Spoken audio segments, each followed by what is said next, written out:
Allez, notre escapade se poursuit en Inde, cette fois-ci avec un périple 100% féminin, on en parlait, bah oui, pour se libérer du poids et du regard des hommes, certaines femmes indiennes ont choisi de voyager exclusivement entre elles. Bonjour Nicolas. Alors, c'est quoi le principe de ces vacances interdites à la gente masculine ? Bonjour Laurent, eh bien oui, elles ont décidé de partir en vacances sans les hommes, sans mari, sans enfants et même sans aucun guide masculin, uniquement entre femmes. Et pourquoi ? Eh bien parce qu'elles n'en peuvent plus de cette société ici en Inde, entièrement dominée par les hommes. Elles ont envie de se faire plaisir, elles ont envie de s'émanciper. Alors bien sûr, nous aussi, nous avons envoyé des femmes pour filmer ces vacances autrement. Regardez ce reportage, il est signé Sonia Colavizza et commenté par Lou Kiziela. Elles ont choisi ces étendues de sable au milieu des montagnes pour leurs vacances. Et au lieu de leur mari, des chameaux comme compagnons de voyage. On ne peut pas s'amuser avec des maris. C'est pour ça qu'on voyage avec un groupe de femmes.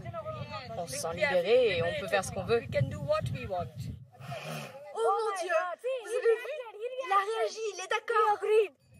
La plupart de ces voyageuses travaillent dans la finance, les assurances ou la médecine.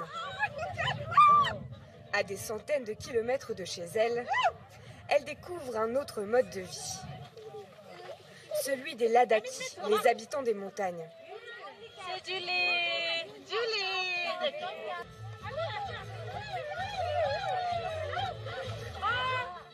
Vous êtes comme ma mère maintenant.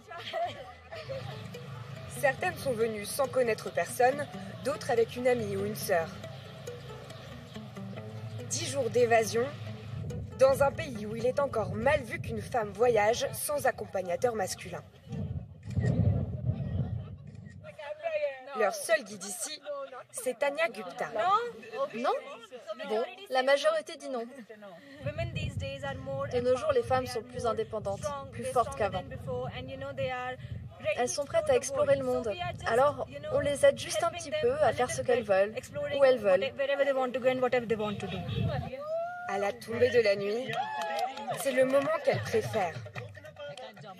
Autour d'un feu de camp, sans avoir à se soucier du regard des hommes. Dans un groupe mixte, elles auraient eu peur d'être jugées sur chaque détail de leur comportement et partir seule est impensable. Vous pourriez voyager seule en Inde ? Non. J'ai peur. Pourquoi ? Surtout dans le nord de l'Inde, parce que les hommes indiens sont différents.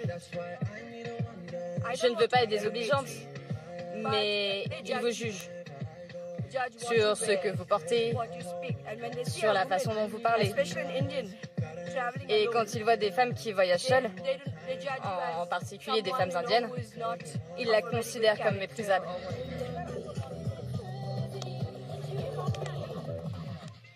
Meilleures amies depuis l'université, Sunita Patra et Yogita Rawat s'étaient perdues de vue après leur mariage. Même si leur famille leur manque un peu, elles sont fières de leur séjour. Comme je n'avais jamais fait ce genre de choses avant et que c'est la première fois que je mets les pieds hors de chez moi, à part pour travailler, je suis vraiment heureuse. Et elles ne sont pas au bout de leur première fois.